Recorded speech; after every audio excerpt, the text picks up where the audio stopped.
All right, I like you, I don't like you. I mean, in real life, I love both of you guys, but I love when a character takes on, like, you know, a character that the audience is obviously gonna hate, and you know, can do it with such, you know, and then you meet him afterwards, and like, hey, he's such a nice guy. Right. But how does it feel to be right here? I mean, now we first talked in LA, but now we're right here at the anniversary of this thing in Detroit. Like, do you feel any of the vibe from the city getting behind, you know, as this movie's about to release?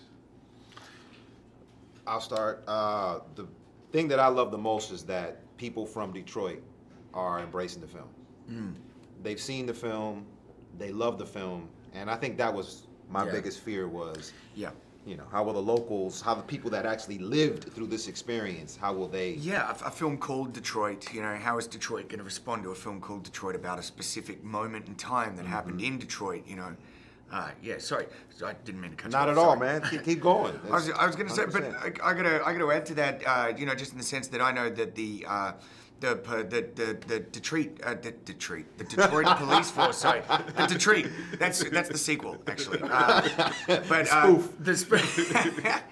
the Detroit Police Department, you know, sort of really got behind it as well, and you know, they've sort of really endorsed and supported it, and sort of saying that everybody that now takes a badge will be watching this film in an effort to not let history repeat itself, which I think is really cool. You know, I mean, that was cool. Yeah, that was cool yesterday too. Is we inaugurated, or we attended an inauguration of a park yesterday here, and seeing so many police officers out there embracing the cast in the film was awesome. Knowing that the Detroit Police Department supports the film and they're behind it was also a good feeling. Yeah.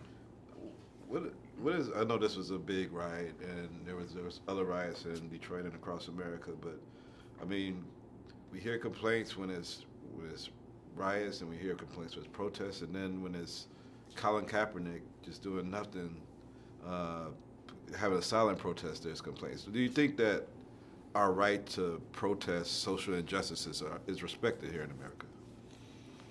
That's a heavy question. It is. You know, because you look at somebody, even like a Muhammad Ali. At the time when he was protesting, he was hated. Later on in life, he was adored. You know, so I think that forcing an uncomfortable conversation is going to be uncomfortable. But later on, you know, I think people understand and appreciate that it was a conversation that had to be had.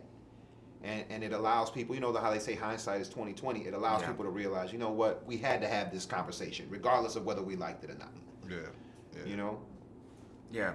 It's interesting, like, you know, even the way Bob Kennedy was talking about Vietnam and everything, it was so uncool and so unpopular at the time until Vietnam ended. And, you know, he was just, now he's considered so ahead of his time. So, I mean, it's kind of funny, yeah, like you say, hindsight's 20/20, where, you know, everybody's so blinded at the time by just, you know, everybody what picks we were a side doing yesterday. Yeah, and they stick to their side without really listening. Yeah.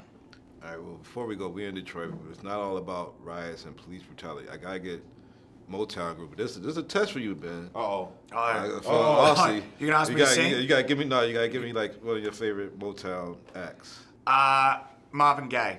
Whoa. Marvin Gaye, right? Marvin Gaye, let's get it on. From DC. Marvin Gaye, let's get it on. From DC. From DC. My hometown. Oh, really? My man. Done. Yeah. And you last, what you got? Man, how can I How do not you go top with that? Marvin Gaye, my hometown hero? You can't copy me, man. Nah, man.